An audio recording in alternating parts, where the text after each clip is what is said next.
नमस्कार साथियों, हमारे स्वर आपके शब्द कार्यक्रम में आप सभी का पुनः स्वागत करती हूँ। जैसे कि आप सभी जानते हैं कि यह कार्यक्रम सृजन लोक प्रकाशन की प्रस्तुति है और ये केवल और केवल हिंदी और साहित्य के प्रचार प्रसार के लिए है। आज आपके लिए प्रस्तुत करूंगी मुकेश प्रत्युष जी की सत प्रकाशित काव्य संग्रह हाशिए के लिए जगह से कुछ कविताएं। साहित्य जगत में मुकेश प्रत्युष नाम कोई अपरिचित नाम नहीं है, फिर भी हमारा यह कर्म है कि मैं आपके समक्ष उनके विस्तृत परिचय को संक्षिप्त रूप में प्रस्तुत करूं। आपकी रचनाएं देश की विभिन्न प्रतिष्ठित पत्र पत्रिकाओं में प्रकाशित प्रसारित, अन्य भारतीय भाषाओं में अनुदित यह आवाज किसकी है काव्य संग्रह काफी चर्चित रहा। कई वर्षों तक हिंदुस्तान, नवभारत टाइम्स, प्रभात खबर, आज दैनिक में साप्ताहिक लेकर 2 वर्षों तक पाटलिपुत्र टाइम्स दैनिक के कला साहित्य पृष्ठ का संपादन, मृगांक सांस्कृतिकी तथा मुक्तकंठ का संपादन, गया की साहित्यिक पृष्ठभूमि को रेखांकित करने वाले 3 काव्य संग्रहों शहर से गुजरते हुए अश्वत्थ खड़ा है आज भी तथा यह रेत चंदन है का संपादन। आज मैं आपके समक्ष जो कविता अभी पाठ करूंगी, कैद, आप सभी जानते हैं कि हम सभी ने अपने लिए एक कैद खाना बना लिया था बीते कुछ दिन पहले, और उसी दर्द को हम इस कविता में देख सकते हैं।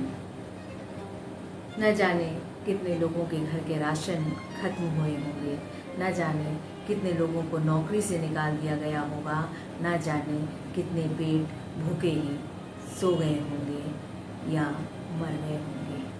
आइए इस कविता को महसूस कीजिए। कैद। चले थे बनाने दुनिया को एक गांव, दुनिया सिमट कर रह गई है।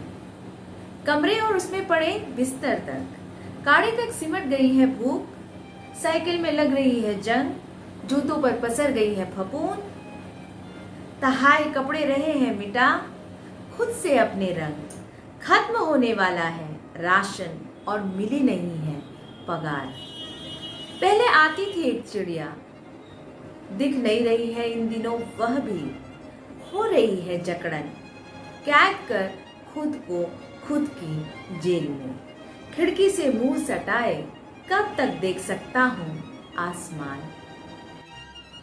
बसंत खिल गए हैं सरसों के फूल, आतुर है रस चूने को ताड़ के, संभव नहीं चखना चलो बैठते हैं मेड़ पर कुछ देर। हाशिया जैसे उठाने से पहले कौर निकालता है कोई अग्रसन, उतारने से पहले पिछावन से पैर करता है कोई धरती को प्रणाम, तोड़ने से पहले तुलसी का पत्ता या लेने से पहले गुरु का नाम पकड़ता है कोई कान। ठीक वैसे ही लिखने के पहले शब्द तय करता है कोई हाशिए के लिए जगह।